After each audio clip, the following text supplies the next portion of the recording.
वो क्षेत्र कहाँ गए जहाँ जन्मते कान छदवा के बिना जहाँ तक सनातन धर्म बा भाई हम अपना मने नहीं छदवा ले इनके सनातन धर्म में 16 गो संस्कार होला। महाराज कहतर की वो संस्कार है भगवान के संस्कार है कहानी कहत की मौगन के संस्कार एगो है कल फूल संस्कार लले एगो आउ संस्कार तरह में कमत चोली संस्कार सब महान महान जो पुरुष बा भगवान राम भैनी कृष्ण भैनी हनुमान भैले एक के महान के पवन सिंह भैले खेसारी लाल यादव भैले बराबरी कुछ नहीं के हम जन कहब जाई अब तथ्य वाला बात कहत के बोका हवा कैसे जानते देखा तो ब्यास नहीं खा सब कि चार गोटर बोटर आर बैठ गवला से ब्यास ना हो जाए गांव में स्कूल है ये नहीं तू विद्वानों नहीं खा तू मगध के बारे में जानत नहीं आर बैठ बोलने वाला पढ़े के समय में तो पढ़ लेना ना पढ़े चौराहा घुमा लो पढ़े के समय में पढ़ लेना ना स्कूल के पिछूती निहुर के कान छेदा के पीछे चिबा तरुआ अगर फाइनल यहाँ रही ले तो 2-3 गो कारण है या तरुआ पैसा ना मांगत हो ना तो का जने गौला बजौला के बाद यहाँ जन मेला में कचरा भइलो के सब पिटोर के झाड़ बहार के ओकरा के जरा और के पत्तल उतर पी के जैसे जात मने कोनो शारीरिक मेहनत जरूर तू करला तबे जे बार आवता ना तो गायकी पर तरह के केहू लगातार 3-4 साल बोला दे तुम तारा से महान बुलावे लगे हद हाल हो गए रोका हो इस साल में खाली आवे तो उतान भइल बारे के हम आई लोग बदला जाए आ यहाँ हम साल में कम से कम 10-12 हाली आइले हम बड़ी सोच क्योंकि घरे लड़का होई तो अजीते हल चले गए एकरा बाद जेकरा आवे तो होई आई न तना फिर 5-6 दिन के बाद 17 तारीख के फिर तिलक में बनी यही गांव में कहानी 10 दिन पहले हूँ आई रही यहाँ गजेंद्र भैया के द्वार पर ओकरा 10 दिन पहले दुर्गा पूजा में आई रही 3-4 हाली आई बारे हम साल भर के भीतर चल पे चले देखिए मेन बात बानो गधा के कोनो गांव ना गाँव में 2-4 गो गधा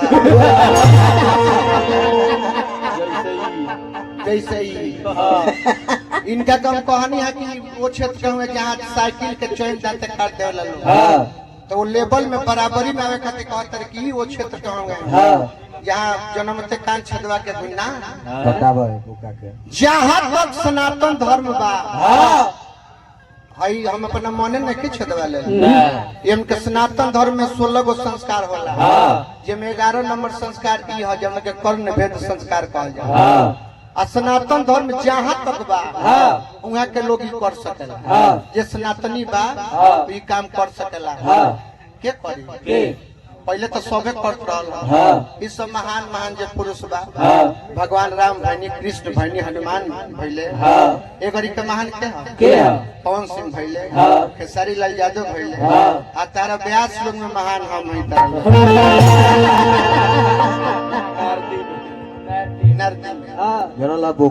बराबरी कुछ नहीं के हम जन कहब जाई अब तथ्य वाला बात कहब जंगली क्षेत्र अभी नाच कर सुमिरने में नाच कर हमरा के ना दबा सकिल नाच कर के करे के दबाई जे नाचो तो वो करे हम नचबे ना करी हमर नाच पर गौन नहीं हमरा अपन गायकी पर गौन नहीं तो हमरा से नीमन गा देबो हमरा से नीमन स्वरलिपि ले लेबो हमरा से नीमन कोनो लय गा देबो तब लोग कहे कि ना भाई सुदर्शन जी तो नीमन गौले नाचला के हम बुझा के चेमनी पैंटा ढोल बराबर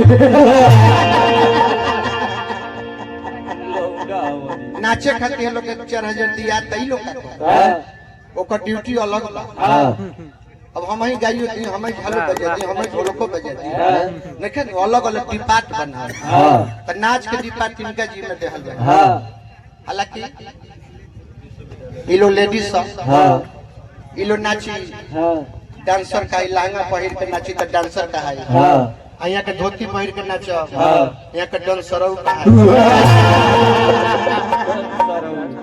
बात नहीं जेंट्स डांसर छेछड़ा कहेगा। हम कोशिश करते नहीं कि अगले साल के बहना यही साल दिवा देता रहता और अगला साल के भी बहना उस समय हम दिवा के ना दिलो तो हम गोर पर गिर जाए कि ना दिए तो अगले साल ही खुशी खुशी वही है। हाँ ऐसे तो यहाँ जे बा हमके प्रिय बा। हाँ एक हम तनी आग्रह करब हमने के सरपंच साहब बानी वाह। हमरा पंकज तिवारी भैया आइल बानी कॉले बानी हाँ देखत तने वो कर ले 20 का होई ओकर ले हम देखत हे प्रभु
बड़े सुंदर कार्यक्रम। हाँ अब जैसे जैसे गावत तने तने तने हमारा पाछे सब ठेका के रखे के बा। हां हल्के के ठेकाई तो 50 से ठेकाले रहे। चुटकुला सुननी है, कथा भी सुननी है, हां लयदारी सुननी है, सुंदर लागल। हां बाकी विद्वान बतरे आराम से चाय पिए तो भैया क्यों टस मस ना होखी। अरे स्टार लगा दे ने साइड में। स्टार लगला तो भिड़वे खबर है। आराम है भैया, बैठा हो, बैठ जा भैया। सुंदर गीत संगीत सुननी हमारे कह तरह के बोका हो। कैसे जानते हैं? बोका हो भाई जानते हैं कैसे? मगध में विश्वविद्यालय खुलल तो यो भूखे रह गेल, बताओ। अरे पूछा का दाल है। अब इनका पता हो के चाहिए कि मगध जहाँ विश्व के हृदय है, विश्व के तो उनका हटाई मार सर छोड़ी छोड़ हटाई। मगध जहाँ विश्व के हृदय है, मगध में विश्व शिक्षिता के हुआ। जहाँ चलने बोलने रहने सहने का रास्ता दिखाया मेरा मगध।